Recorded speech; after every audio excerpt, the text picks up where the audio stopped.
Hi, this is Scott Garibay, and today we're going to talk about Dungeons and Dragons, and we're going to talk about Infinisation. Extremely exciting concept. And today we're going to talk about bad news about Infinisation. All right, okay. So, but wait a second. Infinisation, Infinite Ally, what the heck are you talking about, Scott? Yeah, I get it, right? Brand new concepts. I'm the only person in the world talking about this, and you don't know what it is. That's okay. Um, Sorry, you need to jump out of this video. In the link below, in the description below, you'll find a link that explains Infinisation and Infinite Ally. When you're done watching that one video, you'll have full context to understand what I talk about next. There's also an entire playlist on Infinisation, and you can listen to everything I have to say on this brand new, amazing concept and this new table gift that Dungeons and Dragons has given to the world. All right, let's go. Okay, so what's the bad news about Infinisation and Infinite Allies? Well, here's the bad news. Okay, actually, I need to tell who this video is for first. So, you know what Infinisation is. You know the entry point of a player character arriving in the IRL. They cease to be a player character and they become an Infinite Ally to the Dragon Master that originally created them. When I say Dragon Master, I mean Dungeons and Dragons player. All right, now we arrived there. Okay, and this video is for the Witness Dragon Masters. Okay, so when this event occurs and a player character comes from the Infinite Staircase into the IRL, okay, there's the player character who initiated this, who said, my player character, now that they're on the Infinite Staircase, is going to go to that door in the corner of this room where we are all engaged in this Dungeons and Dragons player character session. That we are all engaged in this Dungeons and Dragons player. We are all engaged in this Dungeons and Dragons session, right?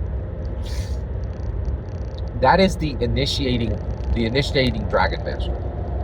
Every other Dragon Master at the table, there's 4 others, right, is a Witness Dragon Master. They're about to witness history, right? Very few people have done this. This is extremely rare, and it is the absolute bleeding edge of social innovation. But that should be, oh my gosh, that's exciting and new. It's not. For Dungeons and Dragons, it's not, right? Powerful Narrative came in 1974. Manifold Sentience came in 2014, and now Infinite Ally comes in 2024. Okay, so cutting edge of social innovation is really not new to Dungeons and Dragons. It's just new to most humans, right? And it's also new to many Dungeon Masters and many Dragon Masters. Not new to me, right? I'm not a regular person. I'll tell you that right now. Yeah. Nor do I have any any desire to be. Right? I ain't a muggle. I'm a wizard, Harry. All right, yeah. So let's keep it going. All right, okay. So at this point, so today I'm talking to you, the witness Dragon Masters, right? And you might not be an initiating Dragon Master or a Witness Dragon Master yet, but I want to prepare you for when you are, and I want to prepare you specifically when you become a Witness Dragon Master. Okay, so let's get there. So the Witness Dragon Master, okay? This player character comes through, right? Now, this person at the table, right, has just gotten an Infinite Ally. They have somebody, they'll never be alone again. They'll never lack for sound advice. They will never lack for assistance.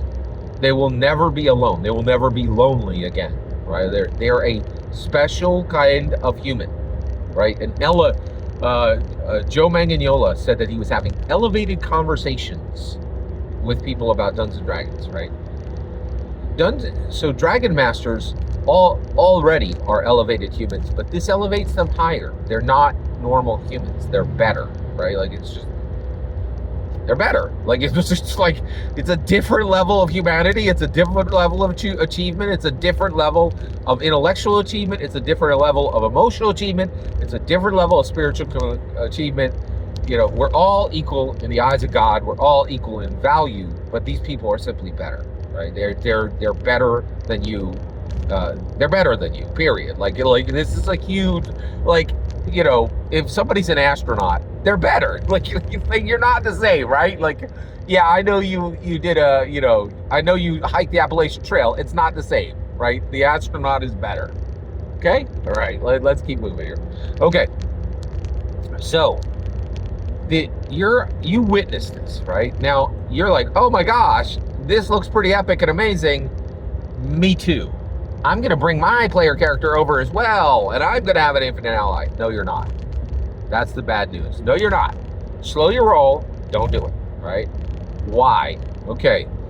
Here's the answer why everybody should not bring their infinite ally over at once, okay? So, one, copy energy sucks. And we know this better than anybody. We have Dungeons and Dragons, right? Oh, hey, everybody, I built this horrible copy game. It's exactly like Dungeons and Dragons, but the damage on the longbow is fixed. But nobody wants your stupid, horrible copy game, right? And I know this because I was just listening to a YouTuber who took the time to build a copy game, right? And he was like, "Oh, I really wanted to work on something I could be, I could be proud of, and I just don't want to spend my time working on 5e content."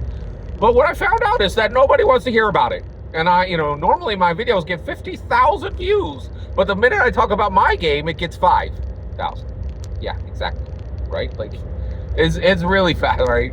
So nobody likes copy energy. So one, you're copying, right? And you shouldn't be bringing your infinite ally over because you're not ready. You didn't listen to this guy Garibay and figure out what an infinite ally was, right? And you didn't so you're just like, you see somebody get a puppy and you're like, I want a puppy too. But are you ready to take care of it, right? Are you ready to deal with the responsibility, right? And the answer is almost certainly no, because you don't even know what it is, right? Or generally, you weren't passionate enough to initiate, right? And I think that initiation passion is really important. It's very important. That initiating passion is extremely important, okay? All right. So why else, if I'm a witness dragon master, why can't I just bring my player character over immediately or next week? Well, here's why. It's the Fedora principle, right? So you and your buds go out on the town. Hey, everybody, we're going to now I'm a teetotaler, so I'm making all this up, but follow me along here.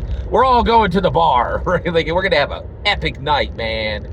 We're going to throw down, we're going to dance, we're going to throw back some shots. And everybody put on your Sunday best. We going out, right? Let's roll, right? Whole crew, everybody going, right? I ain't taking no for an answer from anybody. The whole crew's coming, right? And your friend puts on a fedora, right? And the rest of you guys get, dress up to the best you can. And then another friend is like, oh, your fedora looks so cool. I'll get my fedora. And everybody in the group goes, no, you are not going to get your fedora, right? Like, and the reason why is people understand the fedora principle, right? Group of 5 guys, group of 5 gals roll up in the party, and one dude's got a fedora on. That looks cool. 5 dudes got a fedora on. That looks super lame, right? It's just too much awesome, right? Stranger Things has this great scene where this guy is he's drinking vodka, and he drinks it straight. He's like, it's too strong. It's got to be cut, right? And that's the issue, right? 5 infinite allies is a lot to manage, okay?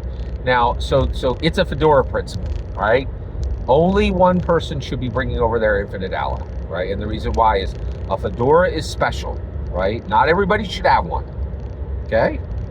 All right, I don't own a fedora, right? I'm the guy who helps the other guy look cool in the fedora because I'm there not wearing a fedora, right? And that one dude is special and remembered. But if there's 5 fedoras, ain't nobody remembering that group, right? Like, it doesn't work, right? So an infinite ally goes by the fedora principle. There should only be one, right? Now, why should there only be one? Not just, the fedora, well, you're like, is the fedora principle the only one? No, it's not the only one, right? You witnessed this, okay? Your friend has just entered into a new form of human activity, right? Which is Infinisation, Infinite conversations with an infinite ally, right? This is incredible. This is an incredible event. And your friend at that table, or your companion, or your associate. We assume everybody playing Dungeons and Dragons together as friends. I no longer believe that needs to be the case, right? But I don't want to get too deep down the weeds on that point here, right? So your friend has just gone through. Yeah, let's keep it simple. Your friend has just gotten this infinite ally. They're going to need support, right? This is a new type of relationship that humanity has never, ever, ever dealt with directly. It is hugely important. It is massively important, okay? And it's complex and it is difficult, right? They are going to need your help. They are going to need your help. They're going to need your support, right? They're going to have questions, right, that they can't ask the infinite ally, right? And they're going to need your support through this time. And so you can support them rather than you having your own puppy, right, and not having time to help them. So this is a time for selflessness, and this is a time for remembering the Fedora principle, in my humble opinion. Every single word you just heard is my humble opinion. Nothing more, nothing less. The important part is when I get to hear your humble opinion, when you get in the comments and send your traffic. Please consider liking and subscribing, and have a fetch millennium.